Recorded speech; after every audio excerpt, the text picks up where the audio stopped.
The 10th Good Thing About Barney, written by Judith Viorst. My cat Barney died last Friday. I was very sad. I cried, and I didn't watch television. I cried, and I didn't eat my chicken, or even the chocolate pudding. I went to bed, and I cried. My mother sat down on my bed, and she gave me a hug. She said we could have a funeral for Barney in the morning. She said I should think of 10 good things about Barney so I could tell them at the funeral. I thought and I thought and I thought of good things about Barney. I thought of 9 good things, then I fell asleep. In the morning, my mother wrapped Barney in a yellow scarf. My father buried Barney in the ground by a tree in the yard. Annie, my friend from next door, came over with flowers, and I told good things about Barney. Barney was brave, I said, and smart and funny and clean, also cuddly and handsome, and he only once ate a bird.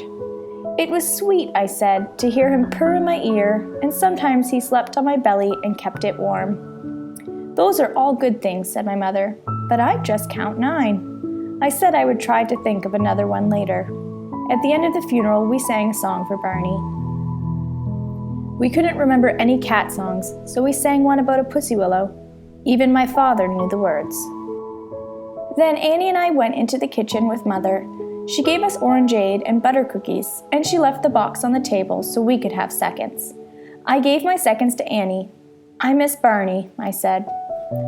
Annie said Barney was in heaven with lots of cats and angels, drinking cream and eating cans of tuna. I said Barney was in the ground. Heaven, said Annie, heaven. So there. The ground, I told her, the ground. You don't know anything. My father came in from the yard and took a cookie. Big-mouthed Annie said heaven again. I said ground. Tell her who's right, I asked Father. She doesn't know anything. Maybe Barney's in heaven, my father began. Aha, said Annie, and stuck her tongue out at me. And maybe, said my father, Barney isn't. What did I tell you, I said, and yanked Annie's braid. Father made me let go. We don't know too much about heaven, he told Annie.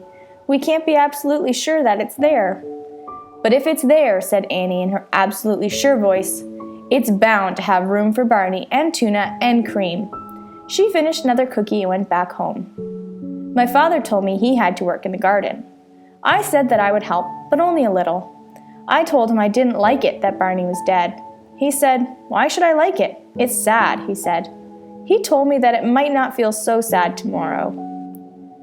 My father had a packet of little brown seeds. He shook some out on his hand.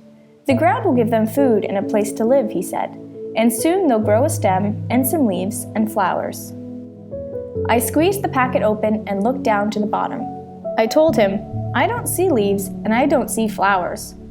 Things change in the ground, said my father. In the ground, everything changes. Will Barney change too? I asked him.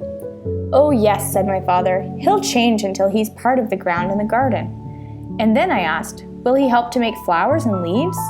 He will, said my father. He'll help grow the flowers, and he'll help grow that tree and some grass.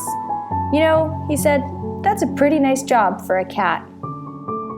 My father and I planted all of the seeds in the garden. Mother made sandwiches, and we ate them under the tree. After lunch, we worked in the garden some more. At night, I still didn't want to watch any television. When I turned out the light, my mother sat down on my bed. She gave me a hug, and I said I had something to tell her. Listen, I said, and I told the good things about Barney. Barney was brave, I said, and smart and funny and clean, also cuddly and handsome, and he only once ate a bird. It was sweet, I said, to hear him purr in my ear, and sometimes he slept on my belly and kept it warm.